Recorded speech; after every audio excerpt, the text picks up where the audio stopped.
The first Christmas of World War I, 1914, is remembered for many reasons, not least the famous unofficial Christmas Day Truce, which saw thousands of soldiers on both sides getting out of the trenches, meeting up, laughing, joking, and playing football.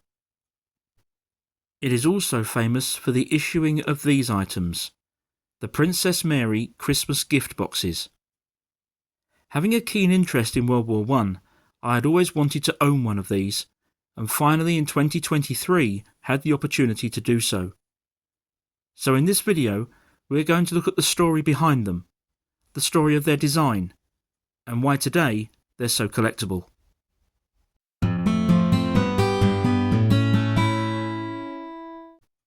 When the First World War began in August 1914, the British Expeditionary Force, the BEF, was sent across to France. In the months that followed, they would be joined by troops from across the Empire, most notably in those early stages from India. By the middle of October, it was becoming clear that the war was not going to be all over by Christmas, as many had initially believed. Princess Mary, the 17-year-old daughter of the then King George V, and the sister of two future kings, began to become involved in charity work in support of servicemen and their families.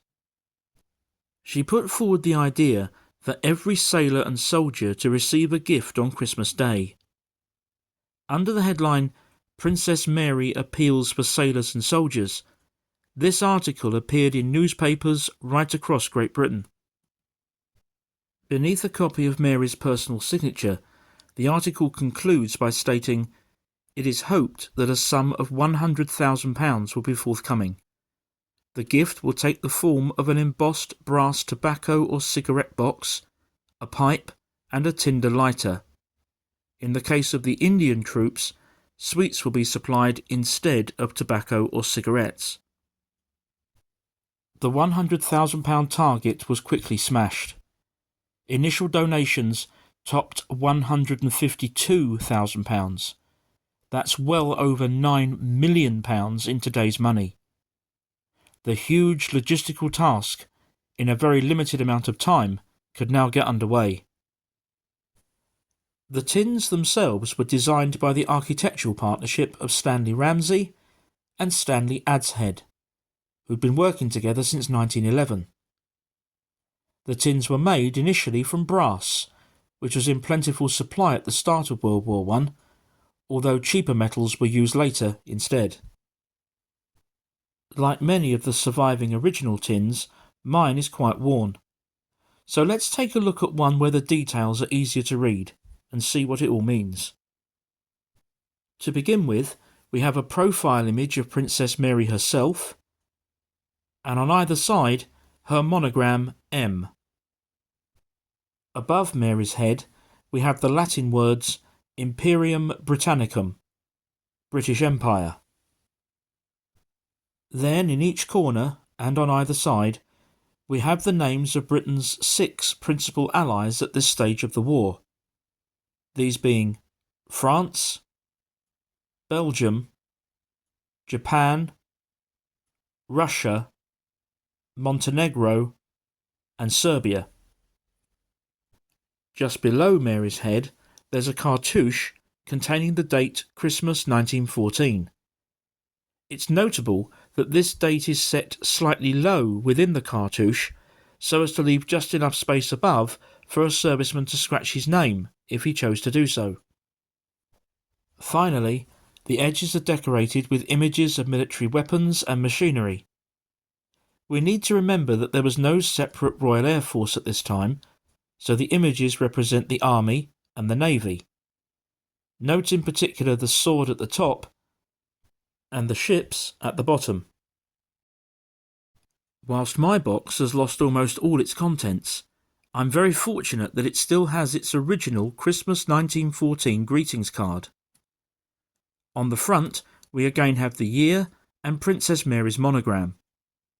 And inside, it reads, "With best wishes for a happy Christmas and a victorious New Year, from the Princess Mary and friends at home." The contents of many of the original tins would have looked something like this, although in the end there were far more variations than just the two mentioned in Princess Mary's original announcement. In the Indian Army, for example, there were variants for Sikh troops. There were also versions for non-smokers, nurses, and many others. Amongst the Navy, many sailors found their tin included a bullet pencil, which can be seen here. This was made from a genuine spent .303 caliber bullet recovered from a firing range. Given the enormous scale of the task, at such very short notice, there were inevitable difficulties. Some servicemen, for example, received their Princess Mary tin and a separate cardboard box with the contents, because they wouldn't fit. And, although the initial deadline of Christmas Day 1914 was missed in many cases, by the 5th of January 1915, every serviceman at the front, or on a Royal Navy ship, had his Princess Mary tin. So, with the initial task complete, and the idea proving generally popular, the initial run of 400,000 tins was expanded to include all military personnel, whether at the front, at sea, or not.